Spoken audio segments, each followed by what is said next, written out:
Dear students, welcome to video lecture series on surveying. Now today we will go for unit number 6, that is about plane table surveying.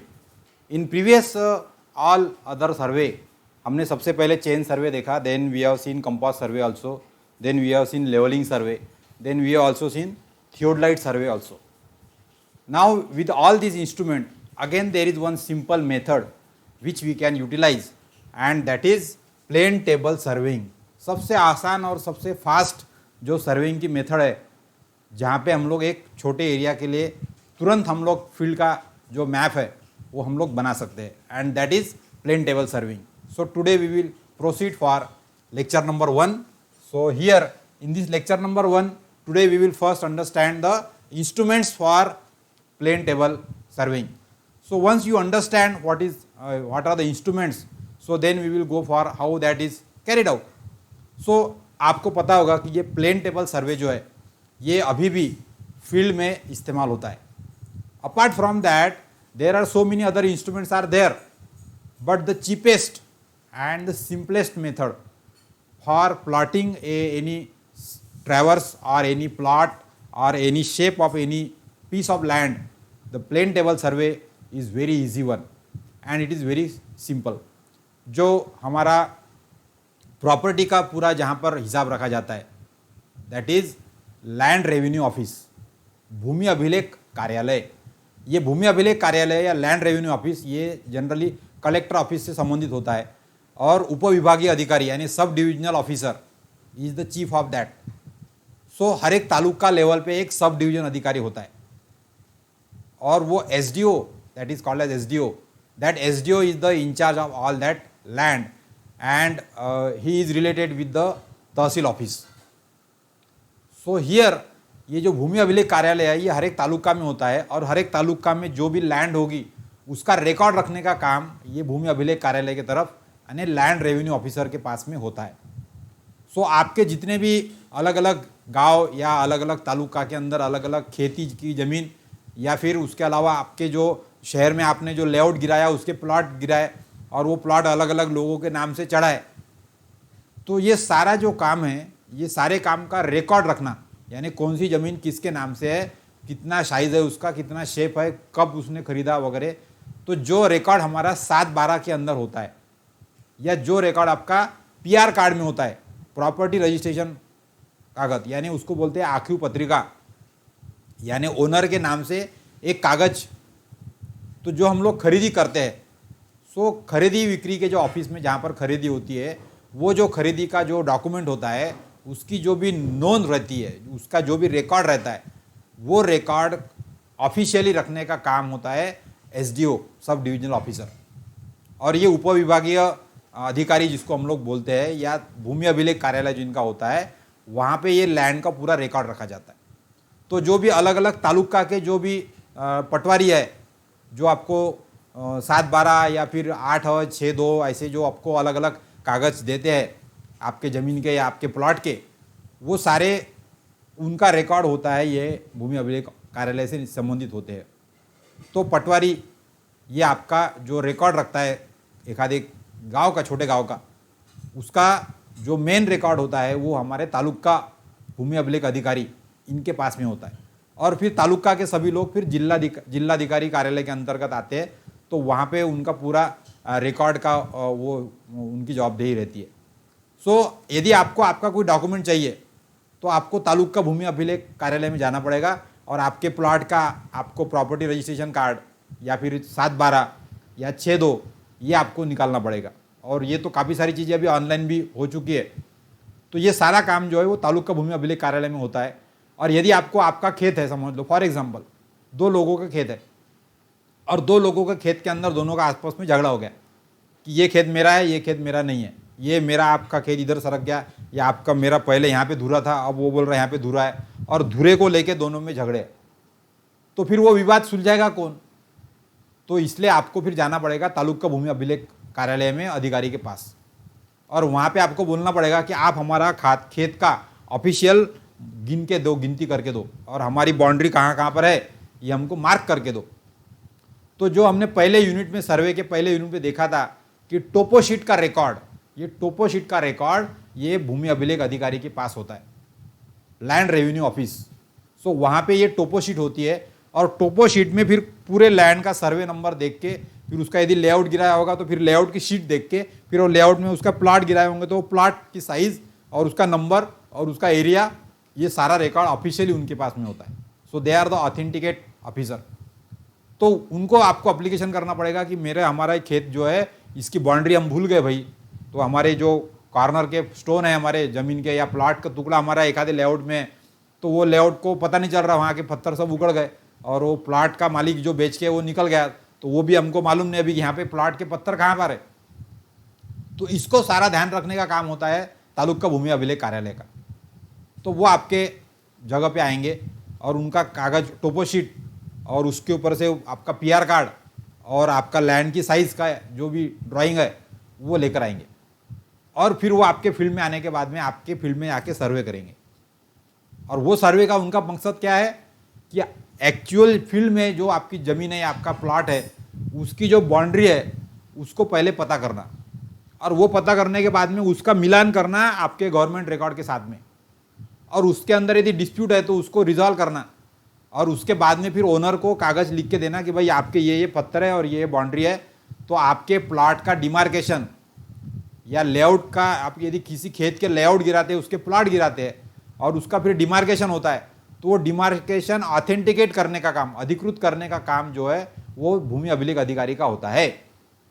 तो आपको भूमि अभिलेख officer land revenue office में जाना पड़ेगा और वो आपके प्लॉट में आएंगे और आपका जो लेआउट है उसके हिसाब से आपने बराबर सभी पत्थर बराबर लगाए कि नहीं लगाया, और हर एक प्लॉट की लंबाई आपने बराबर फिक्स वहाँ पर मार्क किया कि नहीं किया, और उसके हिसाब से पत्थर लगा के आपने लेआउट के प्लॉट गिराए कि नहीं गिराए, ये चेक करेंगे। और यदि उसके अंदर डिस्क्रिपेंसी है तो वो आपके लेआउट के ड्राइंग में मैप में करेक्शन करेंगे और फिर उसके ऊपर एक सिक्का मार के देंगे कि भाई ये आप करेक्टेड वाला जो है वो रेड पेन से मार्क करके देंगे और ये आपका एक्चुअल डिमार्केशन लेआउट है। तो जब भी किसी लेआउट मालक को आपके प्लॉट बेचने होते हैं तो उसको एक ऑथेंटिकेट डिमार्केशन लेआउट लगता है। डिमार्केशन लेआउट बोलो तो आपने पहले एक खेत का प्लॉट गिरा है, वो तो ड्राइंग शीट पे कागज़ पे किया आपने, और फिर वो इंजीनियर ने आपके वो प्लॉट के मार्किंग के पत्थर वहाँ पर प्लॉट पे लगा दिए, लेकिन वो ऑफिशियली बराबर है कि नहीं है, उसके अंदर प्लॉट की जो लंबाई चौड़ाई है उसकी उसमें कोई गलती तो नहीं है, वो चेक करने का ऑफिशियली काम है लैंड रेवेन्यू ऑफिस का। फिर उनको वो आपके पास में आएंगे, आपके प्लॉट का चेक करेंगे और ओके रिपोर्ट देंगे, वो रिपोर्ट जाएगा फिर आपके टाउन प्लानिंग ऑफिसर के पास में। तो टाउन प्लानिंग ऑफिसर जो है वो हर एक जिले का होता है और वो टाउन प्लानिंग ऑफिसर फिर आपके लेआउट को जो है वो सैंक्शन करके देगा, तब जाके आपका लेआउट जो है प्लॉट गिराने का वो सैंक्शन होता है। अब मैं ये सारी चीज़ें क्यों बता रहा हूँ, तो इसके लिए हर एक प्लॉट का साइज क्या है वो यदि बाद में जाके फिर से गिनना है, डिस्प्यूट आता है, तो लैंड रेवेन्यू ऑफिसर के जो लोग आते हैं, तालुका भूमि अभिलेख अधिकारी के जो लोग आते हैं, वो प्लेन टेबल का इस्तेमाल करते हैं क्योंकि सबसे आसान है। तो वो आपके प्लॉट में आएंगे, प्लेन टेबल का इंस्ट्रूमेंट का स्टैंड लगाएंगे, उसके ऊपर ड्राइंग बोर्ड लगाएंगे, उसके ऊपर एक शीट लगाएंगे और आपका जो भी फील्ड है उसका लंबाई चौड़ाई गिनेंगे और तुरंत वहीं के वहीं पे आपका नक्शा बनाएंगे और जो भी करेक्शन है सब वहीं के क्लियर कर देंगे। तो आपके प्लॉट की डायरेक्ट ड्राइंग शीट वहाँ पर तैयार हो जाएगी और फिर उसको अपने एक डॉक्यूमेंट से मिलान करेंगे और यदि बराबर है तो सही सिक्का मार के आपको दे देंगे और उसको बोला जाता है क प्रत। उसकी 3 कॉपी बनाते हो, ए, बी और सी। तो ए कॉपी ये जाती है टाउन प्लानिंग ऑफिस को, बी कॉपी भूमि अभिलेख के पास में रहती है और सी कॉपी जो है वो ओनर को मिलती है। तो 3 ओरिजिनल ड्राइंग शीट बनाते हो। सो ए कॉपी, बी कॉपी और सी कॉपी। तो ए कॉपी टाउन प्लानिंग ऑफिसर को, बी कॉपी भूमि अभिलेख अधिकारी के पास में और सी कॉपी जो है वो ओनर को देते हैं। तो क प्रत इसको बोलते हैं हम लोग, ये इसको बोलते हैं मोजनी शीट। मोजनी शीट बोले तो आपके खेत का जो भी शेप है या आपके प्लॉट का जो भी शेप है और उसकी साइज है और उसका एरिया है, ये ऑथेंटिकेट रिकॉर्ड के इससे मिलान करके ऑफिशियली स्टैम्प करके आपको देना, अधिकृत करके देना। तो ये मोजनी शीट यदि आपको चाहिए, यदि आप किसी छोटे विलेज में रहते हो और आपको आपके खेत का शेप और साइज में तो कुछ शक लग रहा है, आपका कितना एकड़ का खेत है तो उसमें कुछ डॉक्यूमेंट आपके पास भी नहीं है, तो आप आपका सर्वे नंबर यदि आपको मालूम होगा आपके खेत का, या फिर आपने बहुत पहले 10-15 साल पहले एक प्लॉट खरीदी किया था और वो प्लॉट में अभी आपका प्लॉट आपको दिखाई नहीं दे रहा बराबर यहाँ पे, या उसका मार्किंग में आपको गड़बड़ लग रही है, तो आपका शीट नंबर और प्लॉट नंबर इसका यदि आप एप्लीकेशन करते हो तो आपको उसका क प्रत यानी मोजनी की शीट वो आपको भूमि अभिलेख अधिकारी में आपको पैसे भरने पड़ेंगे। वो लोग फिर आपके प्लॉट में आएंगे या आपके खेत में आएंगे और खेत में प्लेन टेबल सर्वे करेंगे। मेरा बोलने का मकसद यहाँ पर है, they are using plane table survey which is very fast, which is soft, very easy and very cheap, and therefore it is very important that we have to sincerely understand what is plane table survey. Plane table survey का सबसे important काम ऐसा है कि हमको किसी plot का या किसी ट्रैवर्स का तुरंत यदि शीट बनाना है वहीं के वहीं पे फील्ड में नक्शा बनाना है और उसके अंदर पेड़ वगैरह कहाँ पर है और बाकी सारी फीचर्स लोकेट करना है, तो बाकी सब सर्वे में आप क्या करेंगे, फील्ड में जाएंगे, उसका रफ करके नोट करके लाएंगे, फिर ऑफिस में बैठ के उसका नक्शा बनाएंगे। लेकिन प्लेन टेबल सर्वे में ऐसा है कि आपका काम जबकि जब वहीं पे वहीं तुरंत हो जाता है। तो फील्ड में आप हर एक चीज़ को चेक भी कर सकते हो कि आपने जो ड्राइंग शीट पे लंबाई बनाई उतनी लंबाई है कि नहीं वहाँ पे फील्ड में, और वहीं पर पेड़ बराबर है कि नहीं, कुआं है तो या इलेक्ट्रिक की लाइन गई है तो कहाँ पर क्या सिचुएशन है, जहाँ के वहीं पे देख के आपका मैप वहीं पर फाइनल हो जाता। और ये करने का काम तालुका भूमि अभिलेख अधिकारी के लोग करते हैं, ऑफिस करते हैं, और वो लोग प्लेन टेबल सर्वे का इस्तेमाल करते हैं। So therefore we are learning here in the unit number 6 all about plane table survey. So here the plane table survey there are various instruments are there. तो जैसा कि इंस्ट्रूमेंट मैंने बताया, तो सबसे पहले तो आपको यहाँ पर एक ऐसा ट्राइपॉड रहेगा, स्टैंड रहेगा, और ये स्टैंड के ऊपर अपना जो ड्राइंग बोर्ड रहता है इंजीनियरिंग ड्राइंग का फुल साइज का, तो ये A1 साइज का ड्राइंग बोर्ड यहाँ पे रहेगा। और ये ड्राइंग बोर्ड के ऊपर फिर आपको अलग अलग इंस्ट्रूमेंट का इस्तेमाल करना है। तो ये इंस्ट्रूमेंट आपके कौन से हैं प्लेन टेबल सर्वे में, तो आप यहाँ पर देख सकते हैं इस प्रकार के इंस्ट्रूमेंट रहेंगे। तो सबसे पहला है tripod stand with the plane table. यहाँ पे प्लेन टेबल बोला गया है आपके ड्राइंग शीट, ड्राइंग बोर्ड को। तो ड्राइंग बोर्ड जो रहता है आपका engineering drawing board A1 size का, वो ड्राइंग बोर्ड आपको यहाँ पर इस्तेमाल करना पड़ेगा। और फिर उसके लिए आपको एक लकड़ी का स्टैंड लगेगा जहाँ पे आपको ट्राइपॉड के ऊपर वो ड्राइंग बोर्ड को आप फिट कर सके। ऐसा करने के बाद में फिर आपको दूसरा इंस्ट्रूमेंट लगने वाला है एलिडेड। हम लोग देखेंगे अभी एक एक करके। फिर एलिडेड के बाद में लगेगा प्लम्बिंग फोर्क। प्लम्बिंग फोर्क का मतलब यहाँ पे आपको एक प्लम बॉब लटकाने के लिए आपको एक फोर्क लगेगा यू शेप का, जो यहाँ पर दिखाया गया ऐसा, ये ऐसा यू शेप का है और उसके साथ में एक प्लम बॉब है। देन लगेगी आपको एक स्पिरिट लेवल, ये ऐसी स्पिरिट लेवल है। देन लगेगा आपको थ्रू कंपास, तो एक आपको ये नॉर्थ डायरेक्शन दिखाने के लिए एक ऐसा कंपास भी लगेगा। फिर आपको लगेगी ड्राइंग शीट, क्योंकि आपको फील्ड में जाके नक्शा बनाना है वहीं के वहीं पे, तो वो ड्राइंग शीट भी आपको लगने वाली है। फिर लगेगी आपको नीडल, नीडल बोले तो टाचनी लगेगी आपको। एक प्लेन टेबल सर्वे करने के लिए आपको एक सेंटर पॉइंट मार्क करने के लिए टाचनी लगती है, पिन लगती है, तो वो पिन आपको लगेगी। सिंपल टाचनी जो है ऑफिस में अपन यूज़ करते, स्ट्रेट वाली सिंपल पिन, वो आपको लगेगी नीडल। और आपको एक स्केल भी लगेगी या सेट स्क्वायर लगेगा, पेंसिल पेन और इरेजर भी लगेगा। सेट स्क्वायर और ड्राइंग टूल्स जो है पेंसिल, सेट स्क्वायर, स्केल और कैलकुलेटर भी लगेगा, क्योंकि आपको कन्वर्शन करने पड़ेंगे डायमेंशन के एक्चुअल ड्राइंग निकालने के लिए। तो ये सारी जो इंस्ट्रूमेंट है, ये इंस्ट्रूमेंट आपको एकदम सिंपल इंस्ट्रूमेंट है, इसका इस्तेमाल का है। So one by one we will see that how this instrument can be use. तो सबसे पहला तो आपका plane table with the stand है।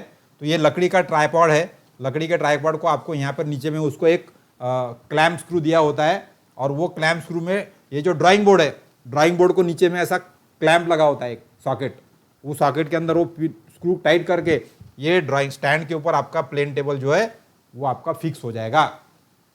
तो ये fix time table, plane table आपने ट्राइपॉड के ऊपर फिक्स कर दिया। अब इसके ऊपर आपको बाकी के इंस्ट्रूमेंट रखने पड़ेंगे। सो पहला इंस्ट्रूमेंट ये हो गया आपका ड्राइंग बोर्ड और स्टैंड।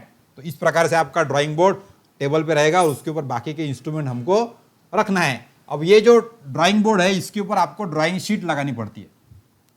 तो आपकी जो शीट है ड्राइंग शीट, ये आपको वहाँ पे चिकट पट्टी से बोलो या फिर क्लिप से, चिमटे से लगाना पड़ेगा, और वो प्लेन ड्राइंग शीट के ऊपर फिर आप सर्वे करना शुरू करेंगे। तो आपकी जो ड्राइंग शीट है वो ड्राइंग बोर्ड पे लगाने के बाद में आपको आगे का काम करना पड़ता है।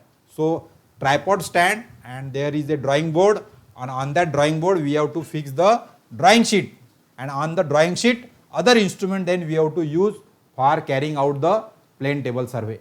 So ये हमारा हो गया पहला इंस्ट्रूमेंट. फिर दूसरा इंस्ट्रूमेंट है हमारा जो है एलिडेड. अब एलिडेड क्या है वो हम लोग यहाँ पर देखने वाले हैं. तो एलिडेड के दो टाइप है यहाँ पर. First alidade is the plane alidade and other is the telescopic alidade. Alidade यहाँ पे मतलब एक प्रकार की स्केल है, समझ लो आप बस. So alidade is one type of a straight edge जिसके आप लाइन निकाल सकते हो. लेकिन लाइन निकालने के लिए आपको फोकसिंग भी करना पड़ेगा या साइटिंग करना पड़ेगा. जो ऑब्जेक्ट है रेंजिंग रॉड रख के वहाँ पे उसको देखना पड़ेगा. तो उसके लिए उसको साइटिंग की भी अरेंजमेंट उसके अंदर होती है. So thus this type of instrument that is called as alidade. तो अब ये एलिडेड के दो टाइप है, हम लोग एक एक देखेंगे. So first alidade is very simple one, that is plane alidade. अब ये प्लेन एलिडेड में क्या है, ये एक लंबी स्केल है ऐसी हमारी 1.5 फुट की या 1 फुट की लंबी स्केल है ऐसी. और वो स्केल को एक तरफ में ऐसी वर्टिकल वेन है, आप यहाँ पर देख सकते हैं पिक्चर में. So this is one plane और उसको यहाँ पर एक प्लेट लगी है. ये प्लेट एक्चुअली मुड़ने वाली खुलने वाली है ऐसी, यानी पहले बंद करके रख सकते हैं हम उसको, अपने को उसको ओपन करना है. सो ओपन करेंगे तो उसको यहाँ पर में एक पूरी स्लीट है बराबर. सो हियर यहाँ पे एक सर्कुलर होल है, यहाँ पर एक होल है, यहाँ पर एक होल है और इसके बीच में बराबर ऐसी गैप है. So this is called as object vane. This is called as object vane, यानी जहाँ से आपको आगे का ऑब्जेक्ट देखना है. और दूसरा है यहाँ पर आई वेन. तो आई वेन में भी ऐसी यहाँ पर गैप है बराबर और ये गैप के अंदर से भी आप यहाँ से देख सकते. तो ये वाले ऑब्जेक्ट वेन में यहाँ पर जनरली धागा लगा रहता है. So thread is there, vertical thread is fitted into the. यहाँ पर आप देख सकते ये जो स्लिट है, ये स्लिट के बीच में हमारे पास में यहाँ पे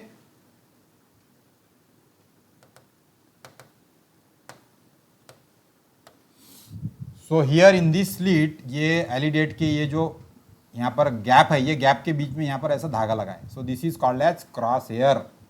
तो ऑब्जेक्ट वेन के अंदर क्रॉस हेयर लगी होती है और ये हमारे स्टील रूल के जैसी स्केल है एक, और इसको यहाँ पर एक सामने एज रहती है. ये एज बोले तो यहाँ पर उसके ऊपर सेंटीमीटर या मिलीमीटर के मार्किंग होते हैं. So this is called as fiducial edge और बेवेल्ड एज. और दूसरे जो पार्ट में यहाँ से हम लोग देख सकते हैं तो यहाँ पे सिर्फ एक गैप है ऐसी, फट है यहाँ पे, स्लिट है यहाँ पर. सो दिस इज स्लिट. तो एलिडेड जो है ऐसा 1.5 फुट लंबा इस प्रकार से, और उसको एक तरफ से देखने के लिए और एक तरफ से क्रॉस हेयर इस प्रकार से, ये दोनों भी आर्म फोल्ड हो जाते पहले डब्बे में रखने के लिए. So that we have to open. So this type of alidade that we have to use for focusing the various object. तो ड्राइंग बोर्ड के ऊपर आपको एलिडेड रखना पड़ेगा और फिर इधर का पेड़ कहाँ पर है, इधर का झाड़ कहाँ पर है, कौन सा कॉर्नर कहाँ पर है, क्या क्या ऑब्जेक्ट है वो देखने के लिए आपको आई वेन में से देखना है और ये क्रॉस हेयर में से आपको सामने का रेंजिंग रॉड मैच करना पड़ेगा. So that way you have to use the plane alidade. अब ये प्लेन एलिडेड का थोड़ा सा एडवांस वर्जन जो है वो आ जाता है हमारा टेलीस्कोपिक एलिडेड. यानी यहाँ पे आपको क्या किया गया है कि जो नीचे की जो स्केल है वो तो स्केल वैसी की वैसी है, लेकिन वो स्केल के ऊपर यहाँ पे एक टेलीस्कोप, ये टेलीस्कोप लगा दिया गया है. तो एक टेलीस्कोप और उसको एक एंगल करने के लिए एक आर्क भी लगा दिया है यहाँ पर. तो यू कैन स्लोप एंगल कितना है वो भी गिन सकते.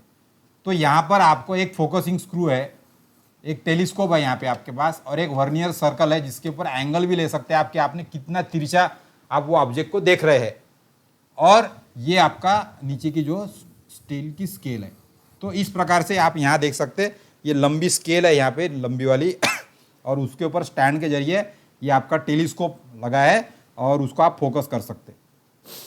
तो थोड़ा दूर के ऑब्जेक्ट, यानी बड़ा फील्ड है, खेत का एक बड़ा एकड़ का बड़े एरिया का खेत है, तो कॉर्नर पे हमने एक कॉर्नर के ऊपर रेंजिंग रॉड रखा और खेत के बीच में हम लोग खड़े हैं, तो दूरी कहीं ज़्यादा है वहाँ पे, तो वहाँ से उतने दूरी का डिस्टेंस भी आपको गिनना पड़ता है प्लेन टेबल सर्वे में. तो वो डिस्टेंस और वो एंगल वो गिनने के लिए आप ये टेलीस्कोप और उसका एंगल वो भी आप गिन सकते हो, और टेलीस्कोप की वजह से रेंजिंग रॉड भी आपका क्लियर दिखेगा आपको जल्दी से. तो इसके लिए हम लोग लॉन्ग डिस्टेंस को देखने के लिए प्लेन एलिडेड के बजाय हम लोग यहाँ पर टेलीस्कोपिक एलिडेड यूज कर सकते हैं. सो एलिडेड का मेन फंक्शन क्या है? साइटिंग और फोकसिंग. एलिडेट का मेन फंक्शन है हमारा साइटिंग और फोकसिंग द ऑब्जेक्ट। ऑब्जेक्ट के ऊपर रखा हुआ रेंजिंग रॉड या फिर ऑब्जेक्ट उसको फोकस करने या साइट करने के लिए प्लेन टेबल के अंदर हम लोग एलिडेट का इस्तेमाल करते हैं।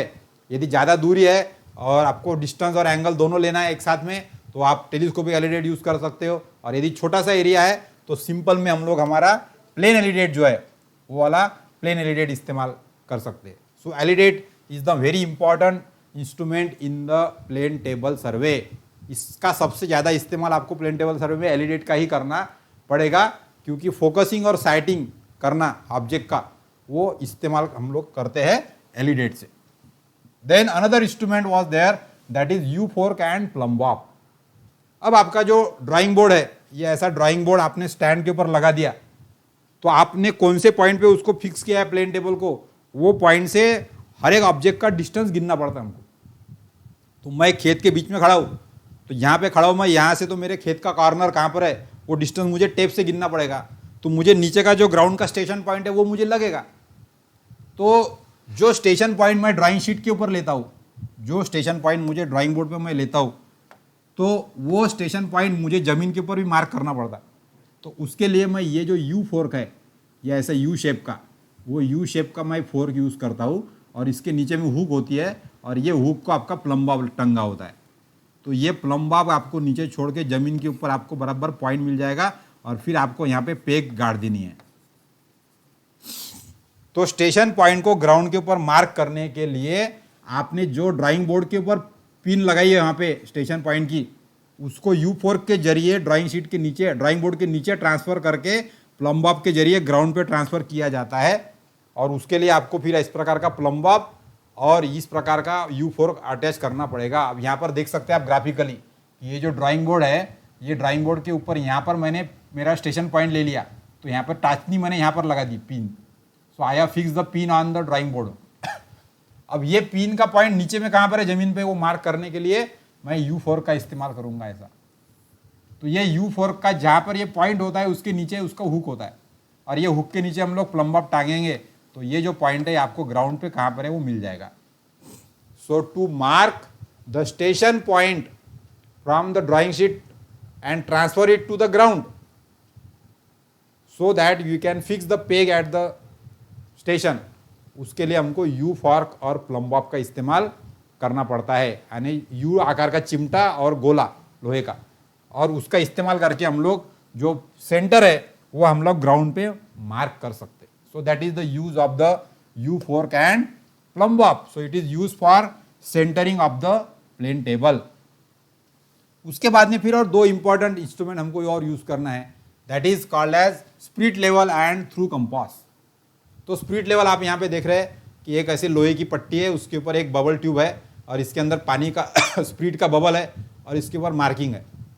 और ये स्प्रिट की जो बबल ट्यूब है ये आपको ड्राइंग बोर्ड के ऊपर रखनी पड़ेगी, और आपको ये देखना पड़ेगा कि ड्राइंग बोर्ड आपका बराबर हॉरिजॉन्टल है कि नहीं है। यदि वो स्लोपिंग है तो वो बबल को देख के आप ड्राइंग बोर्ड को आप थोड़ा सा एडजस्ट कर करके प्लेन लेवल में कर सकते हो। सो ड्राइंग बोर्ड को प्लेन टेबल सर्वे में ड्राइंग बोर्ड को लेवल करने के लिए हम लोग स्प्रिट लेवल का इस्तेमाल करते हैं। सो स्प्रिट लेवल आपको दो बार इस्तेमाल करनी पड़ेगी। यदि आपका ऐसा ड्राइंग बोर्ड है तो एक बार आप spirit level parallel to the short edge of the plane table, जो ड्राइंग बोर्ड का शॉर्ट एज है उसको पैरेलल रखो, और फिर देखो लेवल है क्या टेबल। यदि नहीं है तो उसको एडजस्ट करो, फिर नीचे का स्क्रू टाइट करो। फिर एक बार जो लॉन्ग एज है ड्राइंग बोर्ड की उसको पैरेलल रखो स्प्रिट लेवल, और फिर देखो कि ड्राइंग बोर्ड लेवल है क्या, और फिर एडजस्ट करो। इस प्रकार से आपको हॉरिजॉन्टल और वर्टिकल इस प्रकार से दो बार स्प्रिट लेवल को सेट करना है और ड्राइंग टेबल को लेवल करना है। तो ट्राइपॉड के ऊपर रखा हुआ जो ड्राइंग बोर्ड है आपका प्लेन टेबल, उसको लेवल करने के लिए हम लोग स्प्रिट लेवल का इस्तेमाल करते हैं। सो दैट इज स्प्रिट लेवल। तो इस स्प्रिट लेवल का स्केच आपको इस प्रकार से बता सकते हैं आप। इसके अंदर एक पानी स्प्रिट का बबल होता है, and the photograph is like this. So that is one small instrument. Another is that is through compass. This is through compass, this is through compass. ये कंपास का स्केच यहाँ पे बताया मैंने। तो एक बॉक्स है एल्यूमिनियम मेटल का, उसके अंदर बीच में एक पाइवट पॉइंट लगा है, और पाइवट पॉइंट के ऊपर एक मैग्नेटिक नीडल लगी है।